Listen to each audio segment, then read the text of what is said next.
Hello class 5 students, I hope we are all doing well. Today we are going to start with the chapter 8, that is our government. And the main points are government in India, union and state legislature and executive, judiciary. Now let's start. Answer the following questions. First, who is the Prime Minister of India? Second, who is the Chief Minister of your state? You have to answer these questions accordingly. Now, Government of India. India has a democratic form of government. In this form of government, people elect their representatives. The party which has the maximum number of candidates form the government. Other elected representatives are in the opposition. Representatives are elected through voting in elections. All citizens of the country who are of the age of 18 years and above can vote in the elections to choose their representative. This is called the universal adult franchise. Now, organ of the government.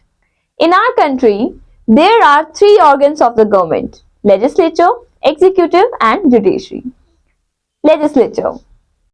Legislature is the law-making body which makes the law for the welfare of the people. Laws are made according to the rules given in the constitution of our country. Executive is law enforcing body. It enforces the laws made by the legislature. It is responsible to see that laws are followed by all people of the country.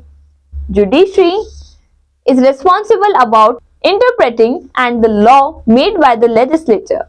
It is responsible to see that law made by the legislature safeguard the interest of all the sections of society.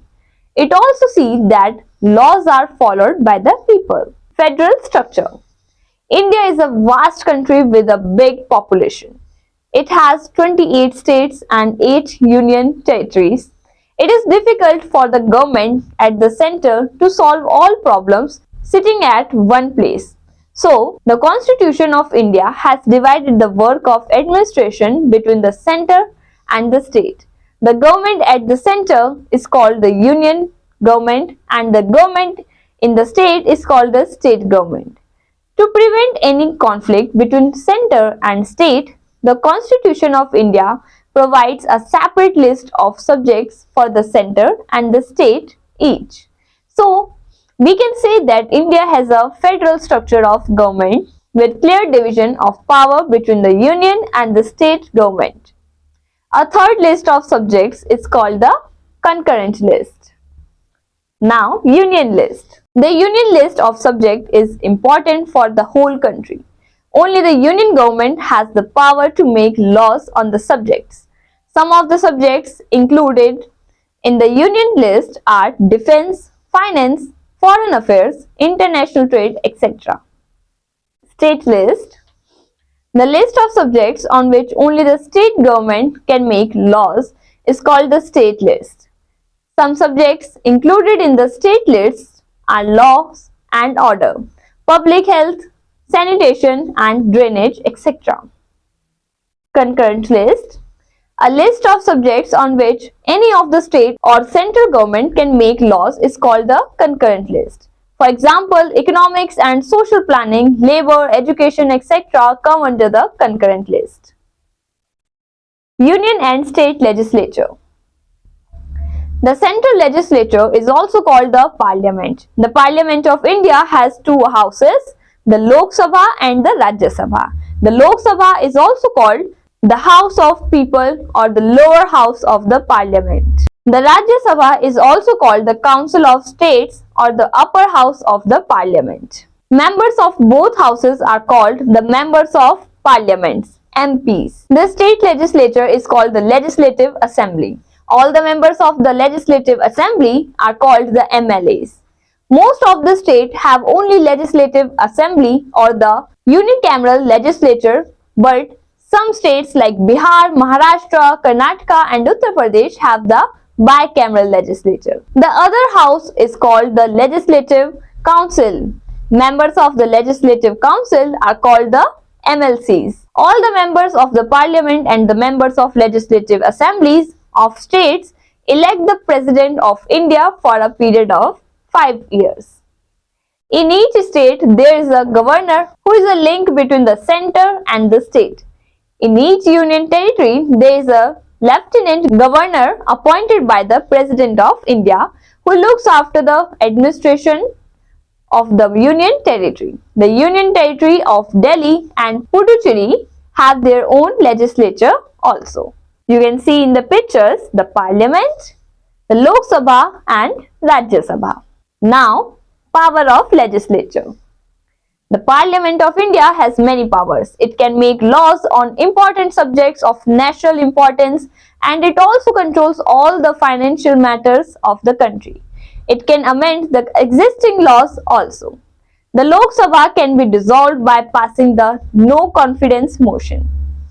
The state legislature also has the same power in the respective state in matters of state list. Executive at center and state. The executive is responsible for implementing the laws passed by the legislature. At the center, the president, the prime minister and the council of ministers together make the executive. The president is elected for a period of 5 years by the members of the parliament and the legislative assemblies of states. The president offers the largest winning party of the Lok Sabha to form the government at center with Prime Minister as its head.